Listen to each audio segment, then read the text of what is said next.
Bueno, pues buenas tardes ya, o bueno, sí, sí, bueno, mediodía.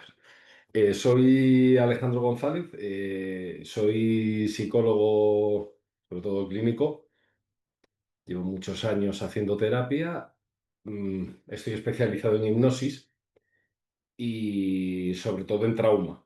Ahora mismo lo que más formo es a psicólogos en trauma complejo. Y claro, trabajar con trauma complejo supone trabajar también con otros tipos de trauma y supone trabajar con trastornos límites de la personalidad, trastornos narcisistas de la personalidad. Y esta es una pregunta que siempre me hacen los alumnos y es algo que le da mucho valor, es que en los cursos y sobre todo lo que os voy a explicar en este curso, pues se diferencia y se empieza a diferenciar entre lo que es trauma complejo, un trauma relacional, que luego os explicaré un poco porque creo que lo de trauma relacional es algo que no se suele hablar, pero que en los que trabajamos en trauma se ve claro que hay una diferencia entre alguien que ha tenido una vida difícil, unas experiencias difíciles o unas experiencias que le han afectado, alguien con trauma complejo y luego trastorno límite de la personalidad. Pero la verdad es que hay bastante confusión al respecto. En estas tres partes del curso vamos a intentar dejar claro cuáles son estas tres variantes. En cuanto al trauma relacional, que es del que vamos a hablar ahora mismo, pues el trauma relacional es lo que nos va a venir normalmente más a terapia. Y es un trauma relacional, para mí es cuando tenemos una desconexión que se produce el trauma entre lo que es el mundo. Por ejemplo, si nosotros tenemos una erupción volcánica, vamos a tener una desconexión con el mundo. Lo vamos a ver como un sitio peligroso y vamos a estar más a gusto encerrados en nuestra casa. Pero imaginemos que durante mucho tiempo pues recibimos bullying en el colegio o mobbing en el trabajo y luego que también tenemos problemas con nuestros amigos y tenemos problemas con las personas en general. Pues ahí lo que vamos a hacer es que nos vamos a querer lo mismo, encerrar en casa o ir al campo, que esto también muchas personas, cuando vienen a terapia que te lo dicen, y que una desconexión de los demás. Los demás ya no es una fuente segura, ¿no? Sobre todo a nivel emocional. Y luego lo que nos vamos a encontrar siempre, siempre, siempre cuando viene alguien mal a terapia, es una desconexión con él mismo. Y esto es más o menos lo que vamos a hablar de estas desconexiones y lo de qué es trauma relacional. ¿Por qué es trauma relacional? ¿Por qué diferenciarlo de trauma complejo? ¿O por qué diferenciarlo de trastornos de la personalidad? Porque el trauma relacional, por ejemplo, desde mi punto de vista, es cuando te viene alguien pues con obsesiones o con cierto tipo de TOCs y cuando tú trabajas sobre las relaciones que tiene con los demás, sobre las relaciones que tiene con su pareja, con sus amigos, con su familia, resulta que ese TOC empieza a disminuir y se empieza a encontrar mejor. Bueno, pues para mí esto es un trauma relacional que está claro. Sin embargo, cuando hablamos de este mismo TOC en un trastorno de la personalidad, o estamos hablando de este TOC en un trauma complejo, ya es diferente. Por ejemplo, en trauma complejo, este TOC, cuando nosotros le vamos a conectar con la realidad, cuando empieza a sentir que existe, este TOC va a disminuir. Pero meternos directamente con el TOC sería un fracaso. Desde mi punto de vista, vuelvo a decir, desde mi experiencia. Vamos a empezar con la presentación. El concepto intenta explicar el percepto. Ahora voy a explicar un poco qué es estos palabras que os he puesto ahí. La percepción es una. Es decir, si yo veo un árbol, más o menos, aunque esto no es exactamente así, todos vamos a ver el mismo árbol. Pero si cuando yo voy al árbol me da sombra, pues nosotros vamos a tener una sensación muy agradable, ¿no? Del árbol.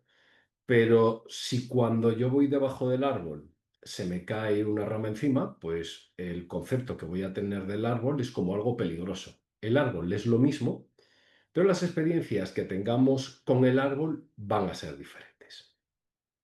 Cuando vienen personas con sintomatología muy fuerte y tienen trauma relacional, me refiero a sintomatología muy fuerte, como por ejemplo ataques de pánico, como por ejemplo obsesiones, que dicen, mira, yo es que me levanto y tengo que dar, por ejemplo, 7 patas cojas para empezar el día. Si me levanto con la pierna izquierda hago una cosa, si me levanto con la pierna derecha hago otra. Si, por ejemplo, nos dicen que tienen unas obsesiones con enfermedades, que chequean, que chequean, que chequean, pues para mí esto es trauma relacional. Pero claro, si nosotros nos ponemos a trabajar solo esa sintomatología, veremos que va a venir luego algo que viene de fondo. ¿Qué es lo que viene de fondo? Te dicen, tengo una tristeza muy profunda, tengo una sensación de vacío que va y que viene a lo largo del día, estoy en la oscuridad, por ejemplo, yo les hago un test, les digo, hay un espejo. En una parte del espejo hay luz, en otra parte del espejo hay oscuridad. ¿En qué parte estás? Cuando hablas con trauma complejo te dicen que están en la oscuridad. Si hablases con trastorno límite de la personalidad, que esto lo incidiremos más, te dirán que están en la luz normalmente. Pero cuando hablas con alguien que tiene trauma relacional te dice, estoy en la oscuridad, me siento en la oscuridad. Y cuando tú le preguntas, ¿pero estuviste alguna vez en la luz? Te dice, sí, estuve en la luz. Cuando le preguntas, ¿sientes alegría? No, ahora mismo siento muchísima tristeza. En un caso más avanzado o peor sería siento desesperanza. Pero cuando le preguntas si se acuerda la última vez que sintió alegría, te dice que sí. Es decir, tiene experiencias y recuerdos de alegría de verdad auténtica. En alguien con trauma complejo no te va a pasar. Cuando le hablas del tiempo, te dice que el tiempo lo siento ahora mismo que está parado, por ejemplo, pero sintió en un momento que el tiempo corría. Alguien con trauma complejo te va a decir que el tiempo está totalmente parado. Es para distinguir un poco lo que es trauma relacional, es decir, que aunque venga muy, muy mala terapia, venga temblándole la pierna, venga diciendo que tiene una ansiedad impresionante, incluso que en las sesiones tiene reacciones, sí tiene unos recuerdos positivos. Y además, o tienes recursos o podemos crearlos de alguna manera. Pero ¿cómo se originó esto? ¿Por qué unos son trauma complejo? ¿Por qué otros son traumas relacionales? ¿Qué es lo que ocurre? Porque esto es importante a la hora de que nosotros lo podamos tratar. Cuando nosotros somos pequeños, estamos preparados, bueno, y también de mayores, luego lo vamos a hablar, ¿no? Pero estamos preparados para ser sugestionados y construir nuestro mundo por las personas que nos cuidan, por las personas que nos quieren, por las personas que nos enseñan y por las personas que nos protegen. Estamos preparados para ello. Por esa razón, cuando hablamos de los Reyes Magos, cuando hablamos del ratoncito Pérez, o sea, el cerebro del ser humano está preparado cuando es pequeño, igual que las culturas más primitivas, para creer en, no sé, en asuntos muy variopintos, como por ejemplo que hay tres Reyes Magos que te van a traer regalos gratis. Hay personas que dicen, bueno, es que todo es trauma. Pues yo creo que sí, que nosotros nos moldeamos a través del trauma. Yo me acuerdo perfectamente, y no sé si vosotros y vosotras también, cuando se enteráis de que los Reyes Magos no existen. Es que yo me acuerdo perfectamente, o sea, para mí fue un shock, porque dices, lo primero no me lo quiero creer, lo segundo no me lo puedo creer, lo tercero, ¿por qué me han engañado? Y a partir de ahí tienes que reconstruir lo que es tu realidad para coger y aceptar que los Reyes Magos no existen. Aceptar que te han engañado. ¿No lo entiendes por qué? La verdad que son unos días, ¿no? Bastante malos los que pasan los niños. O por lo menos en mi caso. Bueno, volvemos a decir, los niños están preparados para querer un montón de cosas. Bueno, son también muy susceptibles a tener un sentido de la justicia, a tener cómo funciona el mundo, se lo van explicando de pequeños. Pero les vamos contando unos cuentos que son unos cuentos como los de Caperucita Roja. Son unos cuentos que les empiezan a hacer entender cómo existe el mundo. Pero cuando somos pequeños, la luna siente, los árboles sienten. Para los niños todo siente. Para los niños tampoco hay una diferencia entre el sueño y la realidad. Por eso cuando se despiertan, se piensan que la pesadilla es verdad. Te cuesta durante un tiempo que vuelvan a regularse. En esta parte de la vida, que es más o menos de los unos a los 7 años, se empiezan a crear unos entresijos emocionales que tienen que ver con los conceptos que ellos creen, que es la vida, y cómo son las personas y cómo funciona el mundo. Luego está el mundo de los opuestos. Digo que nosotros estamos preparados para creernos cualquier cosa de las personas que nos enseñan, de las personas que nos protegen, de las personas que nos cuidan o que nos aman. Y aquí hablamos del experimento de Festinger, que yo creo que es maravilloso, en el año 1952, bueno, pues había el líder de una secta que les dijo a unas personas que si les entregaban todo su dinero, cuando se destruyera el mundo, que puso una fecha, pues que les iban a, bueno, pues que les iban a salvar unos alienígenas que iban a venir y que los iban a extraer. Festinger era un psicólogo que con otros psicólogos y científicos se metieron en esta secta y el día que vino el fin del mundo, por supuesto no vino el fin del mundo, y el líder de la secta luego salió diciendo que habían rezado tanto y habían orado tanto que les habían salvado. Bueno, pues lejos de dejar de creer lo que les había dicho el líder de la secta, lo que hicieron fue que se radicalizaron y muchos de ellos dijeron bueno, que es que ellos habían salvado el mundo. Por eso, primero os pongo un ejemplo, ¿no? Los Reyes Magos, que aquí te tienes que adaptar por narices. O sea, tienes que decir, vale, esto no es así, me supone un golpe de realidad, me supone un shock, pero bueno, lo tengo que aceptar. Pero cuando somos más mayores, incluso algo como esto, lo que vamos a hacer es resistirnos a creerlo. Esta es la razón por la que muchas veces nos vamos a encontrar cuando tenemos trauma relacional que se resisten a tratar la idealización de su padre, la idealización de su madre, la idealización de su pareja o lo contrario, la demonización de estas figuras. Ni los malos son tan malos ni los buenos son tan buenos normalmente. Y nos vamos a encontrar con que nos va a costar ajustar todo esto. Es decir, lo que es el concepto que es, por ejemplo, mi madre es perfecta, que esto te lo encuentras mucho en terapia, ¿no? O mi padre es perfecto, o lo contrario, nos va a costar muchísimo ponerlo en su sitio. Y desde mi punto de vista, cuando trabajamos trauma relacional, tenemos que poner todas las figuras en su sitio. Bueno, pues aquí lo tenemos, o sea, el mundo animista, que es lo de los Reyes Magos, el mundo de los opuestos, que es Festinger, que es cuando nosotros somos más mayores, que tenemos, o sea, es como tenemos que dividir entre lo que es bueno y lo que es malo. O sea, primero todo tiene vida, luego podemos ir a los Reyes Magos, en el ratoncito Pérez, en cualquier cosa, nuestro cerebro está preparado para que las personas que nos cuidan, nos forman, pues todo lo que nos cuenten nos ayuden a construir un mundo y a explicar el mundo. Luego está el mundo de los opuestos, es decir, los niños, eres bueno o eres malo, ¿no? Muchas veces, yo tengo tres hijas, cuando te llaman feo, quiere decir que eres malo, quiere decir un montón de cosas, ¿no? O eres bueno o eres malo.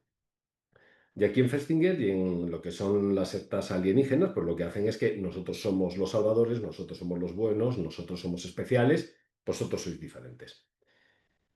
Y luego el mundo relativista, donde nosotros que tenemos que encajar una percepción y tenemos que ver que a veces las cosas no son totalmente buenas ni totalmente malas. Y aquí también nos tenemos que dar cuenta, y esto es hacernos adultos, que igual hay personas que no nos quieren, que igual no pertenecemos a ciertos sitios o a ciertos grupos. Según vas cumpliendo años de esto te vas dando cuenta, ¿no? Van cambiando los amigos, van cambiando todo, y las consecuencias de dicha realidad. Es decir, entrar en el mundo relativista, que más o menos es de los 14 a los 21 años cuando se desarrolla normalmente, es bastante duro es saber bueno, que igual tus amigos te van a mentir, que tus amigos también tienen una parte buena y una parte mala. Es decir, es integrar información para hacer un conjunto. O sea, tendríamos el mundo mágico, el animista, el mundo de los opuestos y el mundo del relativista. Y esto es importante porque ciertos recuerdos y ciertas vivencias de las personas que tienen trauma relacional los tenemos que detectar en los diferentes momentos de su vida, en los momentos diferentes de su evolución, y a partir de ahí tenemos que empezar a trabajar. Niveles de dificultad cuando te llega alguien que tiene trauma relacional. Pues, por ejemplo, me creo, lo que me dicen de mí, es bastante común bueno, que tengas personas que les llaman egoístas, que van a lo suyo, que no se preocupan por nadie de la familia, por poner un ejemplo, y resulta que se lo creen, pero que son personas bastante buenas en líneas generales, pero les señalan siempre lo malo que hace o lo magnifican cuando minimizan lo malo que hacen las personas, ¿no? Que le están de su familia que le están diciendo todo esto. Entonces cuando lo tenemos muy difícil es, por ejemplo, cuando yo me quiero lo que me dice. Cuando viven en casa con sus familiares, por ejemplo, o con su pareja, o con las personas su compañera de piso, ¿no? Que también he tenido casos. Y no quieren escapar de su realidad física, psicológica ni emocional. Es decir, siguen ahí y no quieren escapar. Luego también está cuando yo creo lo que me dicen de mí, pero yo quiero escapar. Por ejemplo, de casa o de ese sitio, ¿no? Hay, a veces, pues, tienes pacientes que tienen 24, 25, 30 años que viven con sus padres o que viven con su pareja o que viven con una persona que, bueno, que se aprovecha de ellos, ¿no? Y que les machaca. Y, bueno, pues quieren escapar. O sea, aunque se lo creen todo lo que se dicen y no están preparados todavía para trabajar sobre su identidad, quieren escapar. Luego, algo más fácil es si me dicen, no me lo creo, pero no quiero escapar de la realidad. Bueno, ¿y por qué no quieres escapar de la realidad? Pues porque igual quieres a tu pareja, quieres a tus padres y no quieres hacerles daño. Pero llegas a no creértelo. Y luego lo más fácil sería cuando no me lo creo y quiero escapar de la realidad y les podemos ayudar a hacer todo esto. Un momento que lo voy a poner más pequeño esto, que si no, no lo veo. Y ahora vamos a ver el tipo de padres, tanto si sois psicólogos, lo que tenemos que buscar, como si no sois psicólogos y lo estáis escuchando. Hay padres bueno, pues son egoístas, es decir, buscan la parentalización de los hijos, que les cuiden, también les hacen sentir a los hijos, ¿no? que están en deuda. Es decir, yo he tenido bastantes casos donde los hijos cuidan a los padres desde muy pequeños, cuidan a la familia, pero tienen una deuda impagable por haberlos tenido. Luego también hay padres egoístas que sobreprotegen a los hijos, pero lo hacen por ellos. Es decir, no quiero que salgas para que no te pase nada, pero en realidad no quiero que salgas porque quiero que estés conmigo. Y luego el establecimiento de objetivos que hacen, pues son establecimientos egoístas. Me explico. Cuando los padres tienen un ajuste con la realidad pues bajo y están muy desregulados, normalmente no son capaces de establecer objetivos para sus hijos o para ellos mismos a largo plazo, pero sí son capaces a medio y corto plazo. Sin embargo, los padres egoístas pueden establecer objetivos a muy largo plazo para ellos, sin embargo, son para ellos, aunque les hagan querer a sus hijos y a los demás que lo hacen por la familia, o lo hacen por el equipo o por lo que sea. Bueno, luego están los padres inmaduros. Pues a veces es que hay padres que son como niños, ¿no? Que es que tienen 45 años y bueno, pues esto me lo han comentado, por ejemplo, bastantes hijos. Mis padres salían conmigo de copas. Y aunque mis amigos decían que vaya padres más majo o madre, ¿no? Más divertida que tenía, a mí me llegaba a dar vergüenza que estuviese con nosotros. Tienen baja capacidad para sacrificio, las personas inmaduras, bueno, los egoístas también, ¿no? Se sacrifican poco por los demás porque, bueno, pues es que no tienen tolerancia a la frustración, si lo hacen durante poco tiempo. En realidad es como si fuesen adolescentes. No suelen ser muchas veces malas personas ni nada por el estilo, nada más que son inmaduros. Y luego, el establecimiento de objetivos suele ser a medio perdón, pone y alto plazo no, medio y corto plazo, por supuesto. Luego están los ambivalentes, ¿no? Los padres ambivalentes. ¿Qué son los padres ambivalentes? Bueno, voy a poner un ejemplo. Mamá, ¿me llevas al centro comercial? Sí, ja. ¿Cómo no te voy a llevar? Claro, sube en el coche, ¿no? Y luego empieza a pegar puñetazos en el coche según está llevando a la hija y dice, bueno, no sé si se pueden decir palabrotas, pero bueno, joder, joder, joder, es que no quiero ir porque no tengo tiempo para mí y al final es que esto es una mierda. Y le dice la hija, se me corta la respiración. Y le dice, pero mamá, ¿quieres ir o no quieres ir? Claro, hija, claro que quiero ir. Bueno, esto, por supuesto, imaginaros a nivel relacional que le va a causar a la persona, pero yo molesto, no molesto, me quieren, no me quieren, le apetece ir, no le apetece ir. ¿Y por qué me toca esto a mí? ¿Por qué me toca este padre egoísta, este padre inmaduro? ¿No? ¿Por qué me toca vivir esto? Igual es que soy malo, igual ocurre algo en mí, porque normalmente, luego vamos a hablar, ¿no? De lo que es el dilema, los niños se suelen echar la culpa a ellos mismos muchas veces, ¿no? Bueno.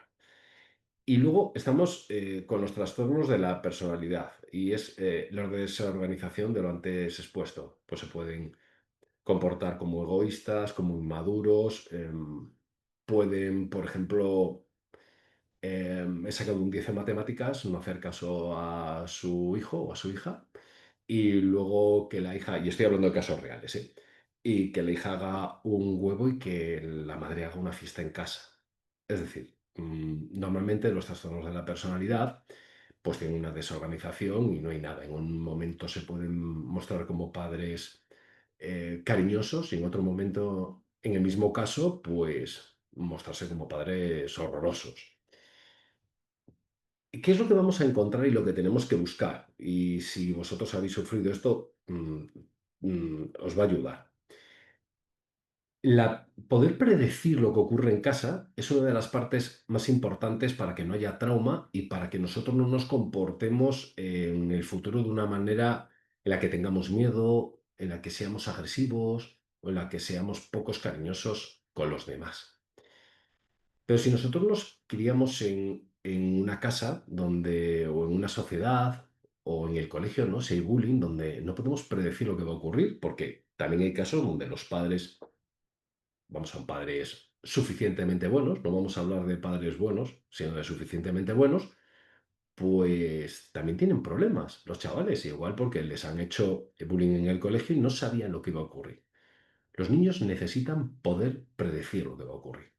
Si nosotros en casa no sabíamos lo que iba a ocurrir, es decir, tocábamos el timbre de casa y no sabíamos cómo iban a estar nuestros padres, o nuestro padre o nuestra madre, nosotros vamos a vivir en una situación de ansiedad. Y volvemos a decir que muchas veces los niños se echan la culpa a ellos mismos. Luego, las reglas. Las reglas son importantes.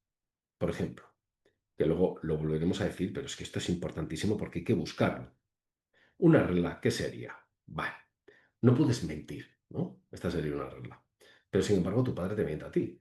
Y tú dices, bueno, pero las reglas, ¿cómo son? Las reglas aquí son para cada uno de una forma. Pues no tiene que haber unas reglas claras. Y los padres tienen que predicar con el ejemplo en la medida de lo posible. No que es perfecto, pero hay que hacerlo así. Luego, los comportamientos, ¿no? Que haya, si nosotros podemos predecir mucho, está muy bien. Pero si no podemos predecir nada, ni los comportamientos, ni las reglas, porque las reglas van cambiando, pues entonces es una locura, ¿no? El niño va a vivir con ansiedad y va a sentir todas las relaciones como relaciones peligrosas. Luego hablamos de alta fusión. Es decir, hay padres que tienen una alta fusión con sus hijos. ¿Qué significa fusión? Es como si fuésemos la misma persona. Y hay padres que tienen baja fusión, es decir, son evitativos, no se fusionan con los hijos, no les dan cariño, les cuidan como si fuesen plantas. Y aquí podemos tener una alta idealización de nuestros padres o podemos tener una desidealización de nuestros padres. Los chicos rebeldes, por ejemplo, las chicas rebeldes, empiezan, lo que tienen es una demonización de los padres, se enfrentan con ellos, ¿no? U otras partes de su familia o con las parejas en el futuro. ¿Y de dónde viene? Pues viene de aquí, o sea, la idealización. Es decir, los niños siempre van a idealizar a los padres, por norma general. Luego, en el proceso donde van creciendo, lo normal sería que cuando son adolescentes se enfrentasen con ello. Por eso que no lo hagan también nos da información, porque si es una persona sumisa que no ha pasado una etapa de mi papá lo sabe todo o mi mamá lo sabe todo y ahora no saben nada, pues sería importante. O sea, hay como uno, que no quiere decir que haya casos en los que no, pero hay como unos pasos en la vida que son como normales. Ahora también, vamos a ver. Imaginémonos, ¿sería conveniente que un niño siempre pueda predecir lo que va a hacer su padre o su madre, sus emociones, sus contestaciones? Y podríamos decir, sí, sí, eso es buenísimo. Quizás no. ¿Por qué? Porque luego en la vida real no todo es predecible. Es decir, sería bueno que pudiera predecir la mayoría, pero los padres también pueden estallar de vez en cuando. Lo que tienen que hacer es reparar y pedir disculpas a sus hijos, ¿no? Y acariciarlos o lo que sea, ¿no? Que vean que hay un arrepentimiento, que vean cómo se hacen las cosas. Porque si no, cuando son mayores, cuando tienen una pareja y de repente no predicen el comportamiento de su pareja o no predicen el comportamiento de sus jefes, no van a saber qué hacer con ellos. Por lo tanto, desde mi punto de vista, tiene que haber un ten con ten. ¿Alta fusión? Pues tiene que haber fusión, pero tiene que ser alta, totalmente alta, tampoco tiene que ser baja. quizás tiene que ser alta cuando son pequeños y luego poco a poco ir bajando esa fusión que tenemos con nuestros hijos. ¿Qué es lo que nos va? O sea, sé que os habla mucho de apego seguro, apego evitativo y todo esto, pero bueno, como esto ya lo sabéis, a mí me gusta explicarlo siempre de otra manera, ¿no? Para que un niño no tenga trauma relacional, es decir, esto lo voy a repetir muchas veces, para que no tenga como unas conductas rígidas a la hora de relacionarse emocionalmente con el trabajo, con sus parejas, con sus amigos, es decir, que no sea sumiso, que no sea agresivo, que no sea obsesivo, que no lo quiera controlar todo, que no quiera ser evitativo, que evite que lo humillen, que le hagan daño, pues de pequeño debe de haber habido en casa unas reglas claras, como hemos dicho antes. Es decir, las reglas. Si tú no mientes, tienes que le puedes decir a tu hijo que no mienta. Si tú eres trabajador responsable, puntual, le puedes pedir también a tu hijo, ¿no? Que haga lo mismo. Entonces, las reglas como que tienen que estar muy, muy claras para todas las personas de casa, tiene que haber unas reglas y luego no se pueden ir cambiando según le apetezca a la persona que tiene el poder. Y la persona que tiene el poder también puede ser el profesor o también pueden ser las personas populares del colegio, porque a veces cambian las reglas. No, las reglas tienen que ser claras normalmente. Bueno, luego tiene que haber una proporcionalidad. ¿Qué es la proporcionalidad? Si tú, por ejemplo, rompes una regla de estas, tiene que haber una proporcionalidad. Es decir, imaginémonos que por llegar tarde 10 minutos le castigas, no sé, a tu hijo o esta persona fue castigada durante un mes.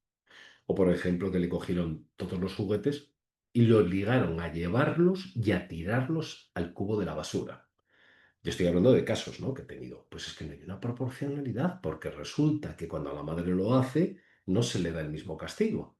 Es decir, sí hay una regla de que se te castiga si se hace algo, pero no hay proporcionalidad. Entonces tiene que haber una proporcionalidad, porque si no, luego nos encontraremos que cuando sean mayores, por este trauma relacional, no serán proporcionales o permitirán a sus parejas, a sus jefes o a sus compañeros que no sean proporcionales con ellos.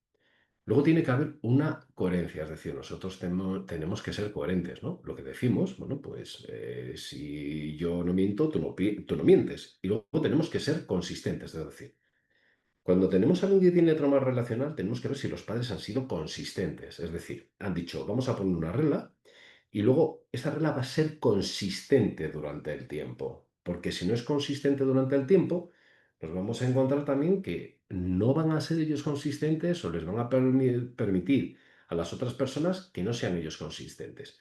Y recordemos que para nosotros es normal lo que hemos visto en casa. Luego, hay una serie de juegos que se les tiene que permitir jugar a los niños. Cuando son pequeños, yo siempre les pregunto a mis pacientes, ¿qué pasaba cuando les decías a tus padres que no les querías? Es algo bastante común en los niños, ¿no? Que te dicen no te quiero. Se lo tomaban con normalidad, ¿no? Porque es normal que los niños te digan no, no te quiero. Si les hacían castigo, como por ejemplo les castigaban por decir que no les querían, eso está muy mal, tú siempre tienes que querer a mamá, a la abuelita o a quien sea, o les hacían chantaje emocional, ¿sabes lo mal que me estás haciendo sentir con esto? O, en el peor de los casos, había una anulación de la identidad y la realidad. Es decir, no te quiero, pues, ¿qué sería una anulación? Para que lo entendamos, que esto ya son casos muy graves, pero que también pueden pasar en trauma relacional y no en trauma complejo, en trastornos de la personalidad. Por ejemplo, tú me dices que no te quiero y yo te digo a ti, no, pero yo sí te quiero. Pero te estoy demostrando todos los días que no te quiero. Pero no solo eso, te obligo a decirme que me quieres cuando el niño está sintiendo que no te quiere. Qué locura, ¿no? Claro, ¿qué le pasa al niño este? Dice, yo digo que quiero a papá o a mamá cuando en realidad no la quiero. Por lo tanto, cuando en el futuro sea mayor y le digan que le quieren, te ocurre muchas veces que dicen, es que no me lo creo. ¿Pero por qué no me lo creo? Porque yo cuando decía que quería a mis padres, lo que sentía era lo contrario. O mis padres me decían que me querían a mí, pero su comportamiento era un comportamiento agresivo, me humillaban, se reían de mí y eso no es querer. Entonces, cuando te lo digan de mayor que te quiero, ¿te lo vas a creer? Bueno, pues aquí tenemos que más o menos en el número 2, es decir, el castigo de chantaje emocional, es donde vamos a tener un trauma relacional. Porque aquí solo tenemos dos opciones normalmente. Una, someternos; otra, rebelarnos. Luego el escondite. Los niños se esconden cuando sienten que no les queremos, cuando sienten que nos hemos portado mal con ellos. No quiere decir que tengan o que no tengan razón, pero es importantísimo que les hayan dejado esconderse. Los niños deben de tener un sitio en casa donde se puedan esconder cuando lo necesitan, sobre todo cuando son muy pequeñitos, y dejarlos, ¿de acuerdo? El tiempo suficiente. Aunque vayamos allí a visitarlos, ¿qué tal estás? ¿Quieres que te abrace? Pero debemos de dejarlo. Si nosotros hemos sido humillados, se han reído de nosotros o nos han ridiculizado cuando nos necesitábamos esconder, esto no es para nada, menuda tontería, no sé por qué lloras, pues lo que vamos a conseguir es que el niño no va a tener un sitio seguro físico y lo va a intentar obtener dentro de ellos mismos. Es importante que les dejemos ese espacio físico. Los niños deben de tener, y nosotros también, un espacio físico, un sitio donde estemos seguros, que es nuestro hogar. Debemos de tener un sitio interno donde nadie se meta, donde tengamos privacidad. Debemos de saber si han tenido ese espacio físico cuando tienen trauma relacional, porque muchas veces no se ha respetado. Y en el peor caso es que no permiten ningún espacio físico o emocional. Es decir, tú tienes que sentir lo que yo siento y tienes que pensar como yo pienso. No te voy a dejar ningún espacio. El escondite es una forma de ser, de empezar a ser yo diferente de mi hogar, el juego, el escondite o el escondite que buscamos. Y luego los niños mienten.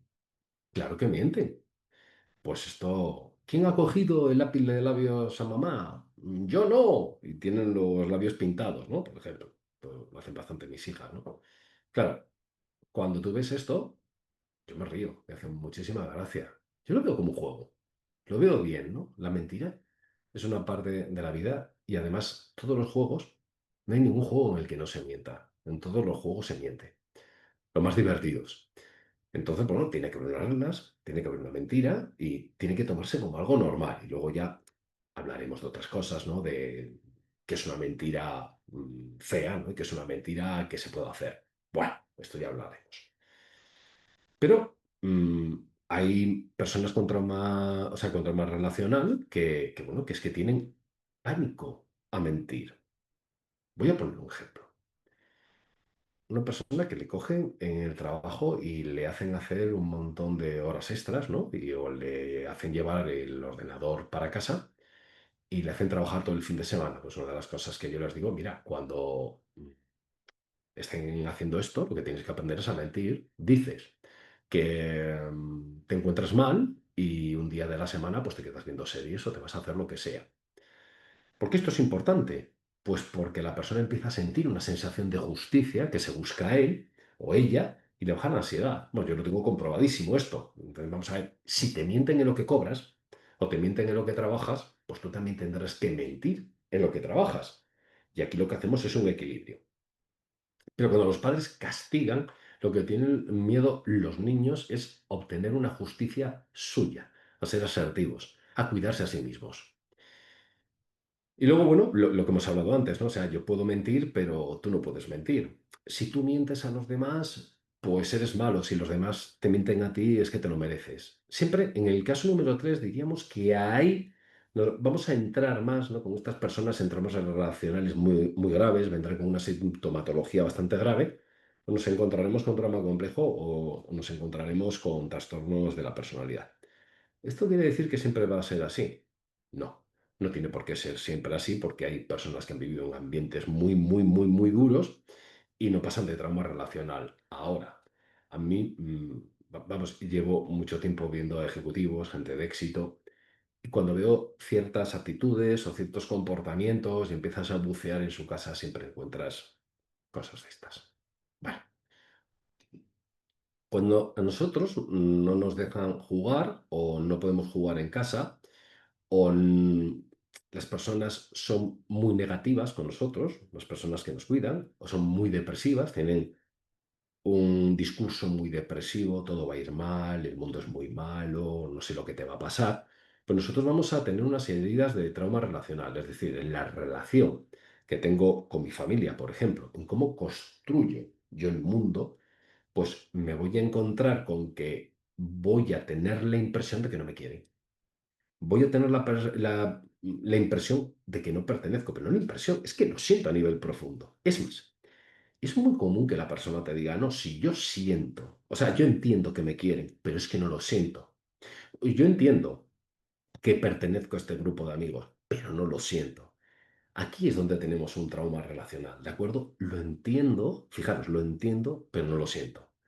Otras veces ni lo entienden ni lo sienten y nosotros tenemos que entrar a trabajar ahí. No valgo, me van a rechazar, ¿pero por qué? Porque siempre hemos vivido una historia, por ejemplo, igual nuestros padres han sido rechazados, hemos sido rechazados en el colegio con bullying y nuestros padres nos han dicho, hijo, es que la vida es un completo rechazo. Pues yo voy a tener una herida que es el me van a rechazar. No soy bueno o me van a hacer daño. Pero ¿cómo se formó todo esto? Os voy a poner ejemplos porque creo que con historia siempre se entiende mejor.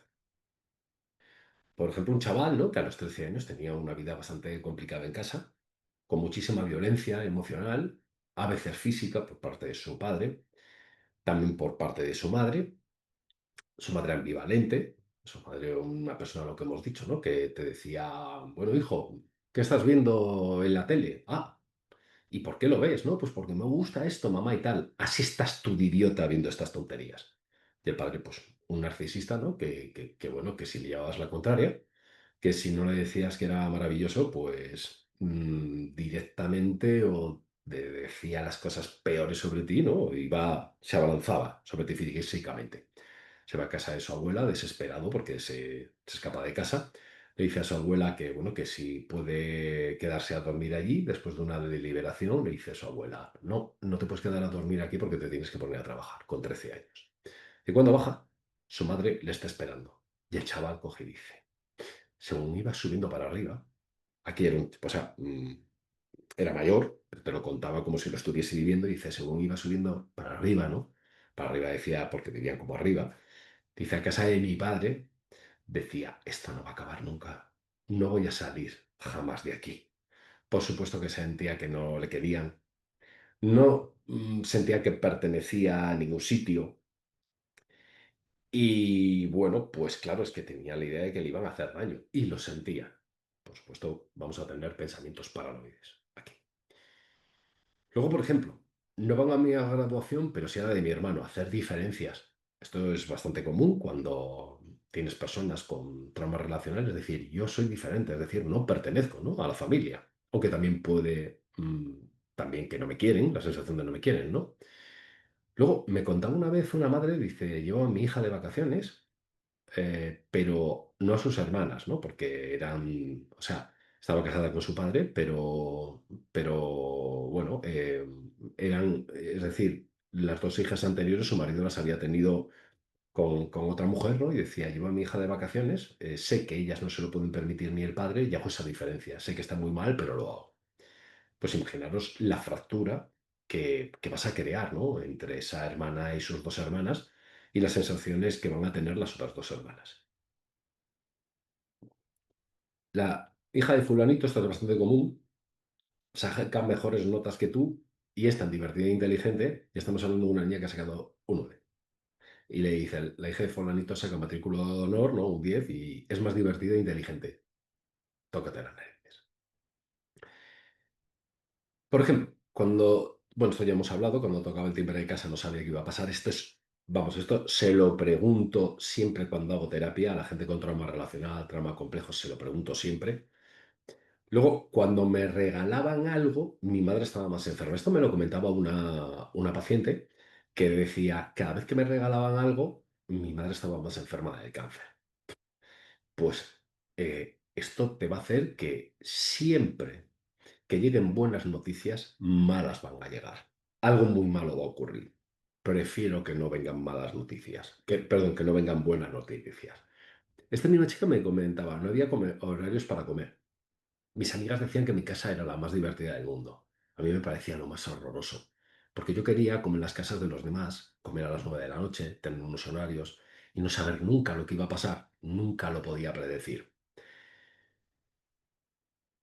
Luego, si no puedo de norma, bueno, esto es, si no puedo ser normal, ser diferente. Esto te pasa muchísimo. Es decir, como no pertenezco, como no me aceptáis, como me hacen bullying, como soy diferente, como soy raro, como soy rara, pues entonces voy a ser diferente y me voy a ir al otro extremo. Todo lo que hacéis vosotros, mi grupo, yo lo voy a hacer de forma diferente. Aunque en el fondo yo anhelo ser igual que vosotros y pertenecer a vuestro grupo. De hecho, a veces me han contado en terapia que cuando hacemos esto, perdón, o sea, cuando le volvemos a meter con tiempo, ¿no? Porque cuesta un poquito, y le vuelves a meter en el grupo y empieza a ser normal, y lo digo entre comillas, la persona se empieza a sentir bastante bien. Mi padre me contó cómo mi madre le fue infiel con su socio. Después se echó novia y me desheredó. O sea, primero le muestra cercanía, confianza, y luego la deshereda y se echa novia. Bueno, pues ¿cómo se va a quedar esta persona? Os hablo de personas normales, ¿no? Pues con una desconfianza hacia los hombres, pero una desconfianza hacia los hombres que, o sea, que se da de una manera muy paradójica. Primero se echa un novio que es narcisista y se lo hace pasar bastante mal, ¿no? Durante su vida. Y luego se echa un hombre bastante bueno que la cuida mucho, pero le trata con desdén, le trata mal. Y al primero, que le trataba bien, le trata desde la sumisión. Y aquí tenemos estilo relacional. Y hablo normalmente. Cuando hablo con las personas de drama relacional, yo les pregunto, ¿necesitas agradar a los demás? Sí, necesito agradar a los demás. ¿Te cuesta decir que no? Sí, me cuesta decir que no. ¿Tienes miedo al abandono? ¿Tienes miedo al rechazo? Sí, tengo miedo al abandono, tengo miedo al rechazo. Esto es típico de el estilo relacional, es decir, cuando yo utilizo la sumisión, utilizo agradar para que me quieran, para que no me rechacen, para que no me aparten. En el punto medio estaría la persona asertiva, que es decir, voy a poner límites, voy a negociar, voy a aprender a rendirme y aceptar. Abandonarme, no, no tiene a veces hay erratas, os pido disculpas. ¿Por qué os pongo rendirme? No es lo mismo resignarse que rendirse. Esto siempre lo enseño en terapia. Las personas adultas, las personas que funcionan en el mundo saben que funcionan en este mundo saben cuándo rendirse, ya sea en los negocios, en el trabajo, en las relaciones, hay que saber cuándo rendirse. Resignarse o resistirse no es la mejor de las soluciones. Quedarte ahí resignado diciendo, bueno, me he rendido. No, estás resignado, pero si pudieses, lo volverías a intentar con esta pareja, con este trabajo, con estas personas que te hacen infelices. Por lo tanto, para mí hay que aprender a rendirse, es la única manera de aceptar lo que a veces no se puede cambiar. Y no todo se puede cambiar. Pero también te llegan personas a terapia con trauma relacional que son muy agresivas. ¿Y por qué son agresivas? Porque aprendieron a hacerse respetar, aprendieron a tener un espacio así. Hay gente de sumisión, hay gente de agresión. Para mí son exactamente iguales. La sensación que tienen es que me van a humillar, me van a agredir y te voy a rechazar o te voy a dañar antes de que tú me dañes a mí.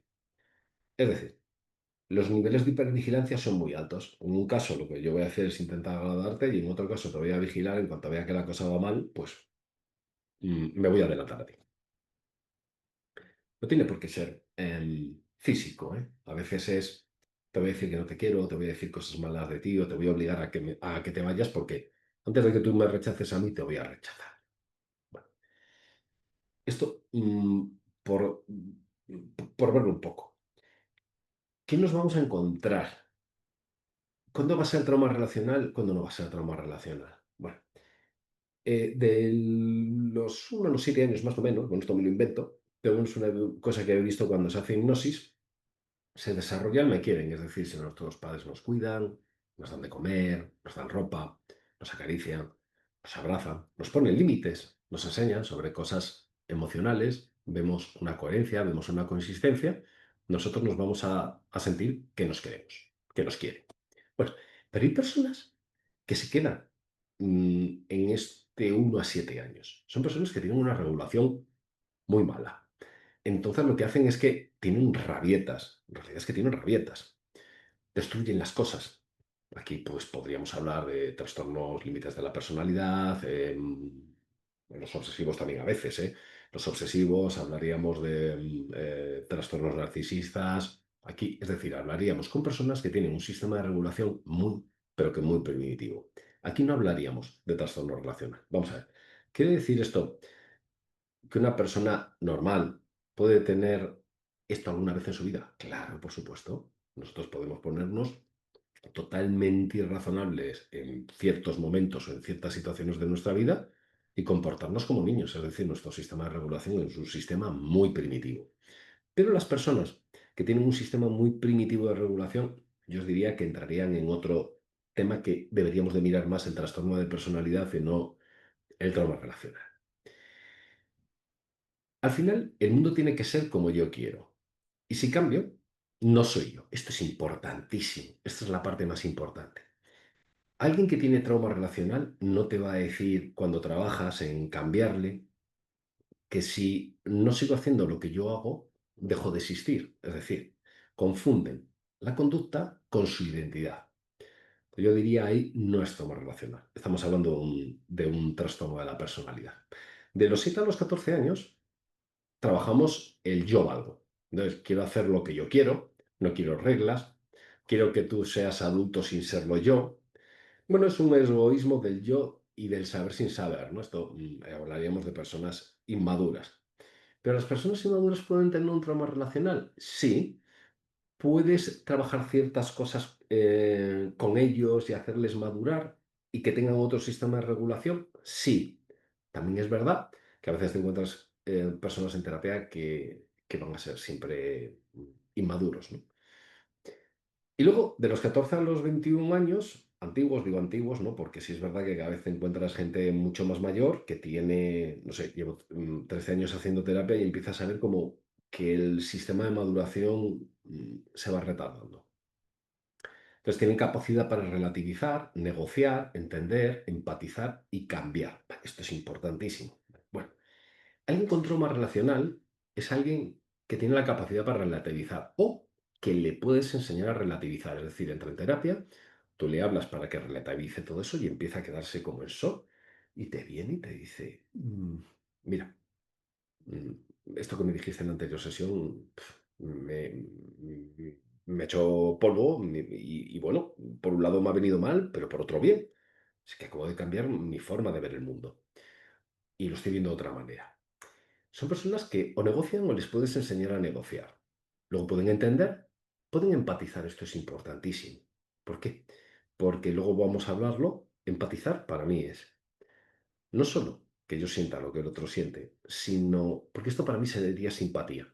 Para mí empatizar es si yo estoy enfadado y tengo una discusión con un amigo, con mi pareja, con mi hijo, con cualquier persona cercana y veo que le estoy haciendo daño, o sea, para mí empatizar es cuando tengo un estado, lo que es empatía de verdad, ¿no? Es cuando mi estado es diferente al otro, empatizo con él y soy capaz, por ejemplo, de parar un ataque.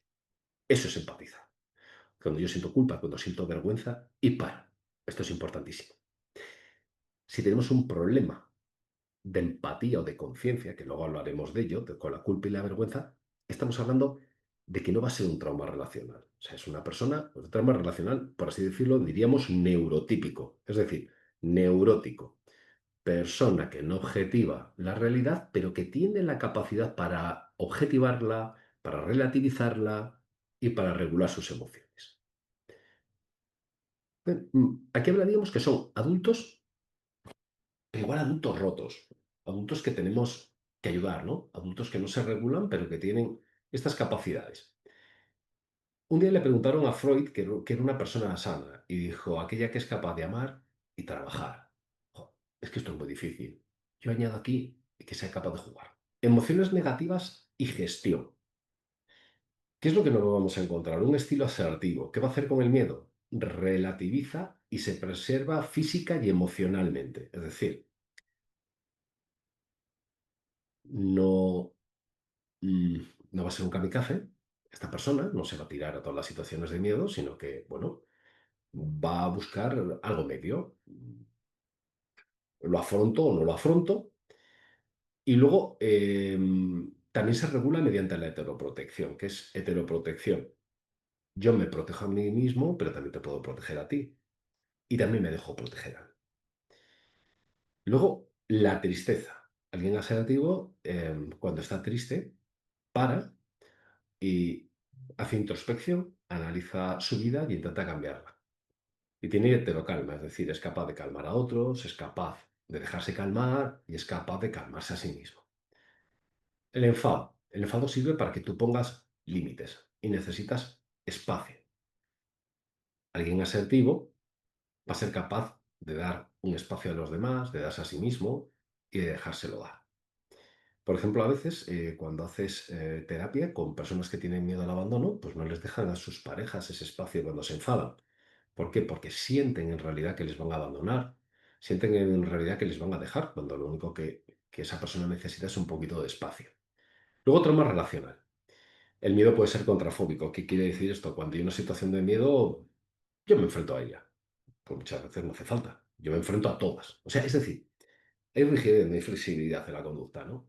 Lo que hago es evitar cualquier situación de miedo, huyo, eh, tengo una baja flexibilidad, ¿no? O ataco cuando hay trauma en relación.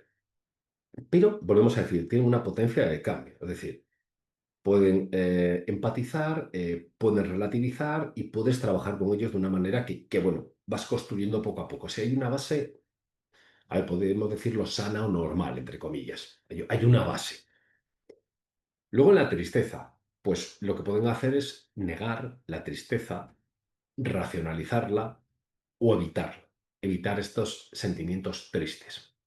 Esto es muy importante. Esto es lo que nos enseñan y esto es lo que nos va a llevar a tener graves problemas. Es decir, si nosotros intentamos evitar el miedo, la tristeza y el enfado y nos creemos que tenemos que estar siempre alegres, siempre en paz o siempre amorosos, pues lo vamos a pasar muy mal en esta vida. Pues vamos a ver, todas las emociones tienen su utilidad y las tenemos que aceptar. Por eso pongo más en las negativas, que son las que crean problemas. Y luego en el enfado, pues tenemos un mix de lo anterior, ¿no? Tenemos una negación, una racionalización o lo que estamos hablando, ¿no? Ciertas conductas rígidas. Evito, lucho, ataco. Luego, en los trastornos de la personalidad y trauma complejo, el miedo. Hay una desconexión. Hay unas creencias como, como, mm, como muy raras, ¿no? Unas creencias simbólicas sobre el miedo en los trastornos de la personalidad, sobre lo que está ocurriendo, que son un poco raras cuando hablas con ellos, ¿no? Sobre la teoría de la mente, qué piensan los demás. No entienden muy bien qué piensan los demás muchas veces. Y luego nos vamos a encontrar con que ellos protegen su emoción grandiosa o su yo grandioso. Por ejemplo, los narcisistas tienden un yo grandioso, una imagen grandiosa. Los trastornos límites de la personalidad, una emoción grandiosa. Si ellos sienten miedo, que les podemos tocar estos dos tipos de soluciones, ¿no? Que es, quiero sentir una sensación muy intensa o quiero ver una imagen de mí muy, muy perfecta y que tú me la respetes, pueden tener miedo. Y ahí van a tener desconexión. ¿Qué significa desconexión? Me puedo desconectar del cuerpo, dejar de sentir, me puedo desconectar de la realidad, me puedo desconectar del mundo, puedo tener unos comportamientos como muy intensos. Bueno, también para irlo poniendo para que lo tengáis claro, las de realización, que es bastante común en trastornos de la personalidad y trauma complejo, es que sienten que lo que ocurre fuera, que no es real. Ojo, ¿puede ocurrir esto a alguien con estilo asertivo y trauma relacional? Por supuesto. Mira, solo con que sufras una infidelidad, vas a sentir, o sea, lo primero que vas a sentir es que no es real. Entonces, vamos a, tienes como, te quedas en shock, ¿no? Y dices, esto no puede ser verdad. Y claro que vas a sentir una desrealización, pero es de diferente gravedad. Es decir, nosotros podemos trabajar. Como hemos dicho en trauma relacional, te pueden decir, llevo bastante tiempo sintiendo que el mundo no es real, pero cuando les preguntas, ¿Esto te ha pasado siempre? No, no me ha pasado siempre. Ha habido temporadas de mi vida que no era así.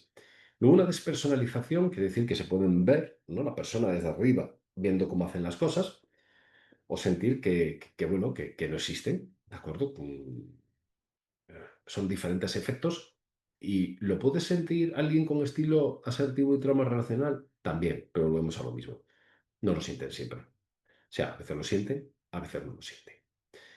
Luego, cuando hablamos de las creencias, ¿no? En trastornos de la personalidad y trauma complejo, hablamos de una que es muy importante, ¿no? Que es si algo bueno ocurre, algo malo va a ocurrir. Pero sí como creencias ahí un poco extrañas sobre la muerte, sobre la vida, sobre los demás, que hay que trabajar. Emoción negativa y gestión, los padres. Bueno, por lo mismo, tenemos que ver cómo fueron los padres. Bueno, si los padres les protegen y le dan seguridad, normalmente va a ser más fácil que haya un estilo asertivo. Cuando hay miedo, ¿no? Si la tristeza los padres les consuelan y les abrazan, o si en el enfado los padres les ponen límites, es decir, no puedes dejar que tu hijo tenga un enfado que no se pueda regular, hay que poner límites, ¿no? A ciertas cosas, pero cuando se enfurruñan, pues hay que dejarle ese espacio, ¿vale? Y bueno, pues les dejas espacio para que se tranquilice. Bueno, en el trauma relacional, pues nos vamos a encontrar con que les humillan, les agreden, ¿no? Con el miedo, pero también los pueden apoyar, es decir, hay una visión catastrofista, algo malo te van a hacer. Bueno, o en el caso de la tristeza, pues los humillan, agreden, ridiculizan o les apoyan. Es decir, sí, es que el mundo es una mierda, el mundo es un sitio muy malo, el mundo no merece la pena vivirlo, no sé para qué hemos venido aquí. Bueno, con el enfado lo mismo, ¿no? Lo humillan, lo agreden o le enseñan a agredir o a someterse, que aquí hablaríamos de dos puntos. Es decir, tienes que utilizar el enfado para protegerte, ¿de acuerdo? Esto, por ejemplo, no sé, había un chico que su padre le daba palizas desde que era pequeño.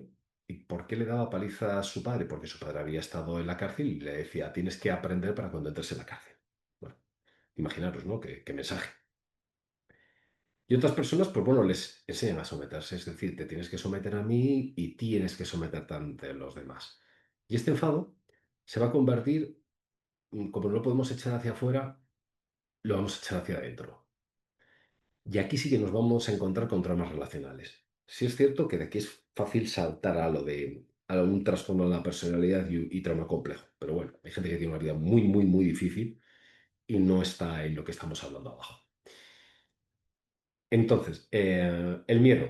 Hay una desconexión, animismo, creencias rígidas, emoción grandiosa o yo grandioso. Volvemos a lo mismo, ¿no? Que el miedo, yo no tengo miedo a nada, no tengo por qué tener miedo a nada, ¿no? Que esto sería un yo grandioso. Creencias rígidas sobre, no sé, pues la gente que tiene miedo no son inteligentes o no son buenas personas o no valen para nada, por ejemplo. En cuanto a la tristeza, hay una red de realización, una alucinación negativa y positiva, maximización y minimización. Vale, vamos a explicar un poco qué es esto porque tiene que ver con todo lo que puede ocurrir.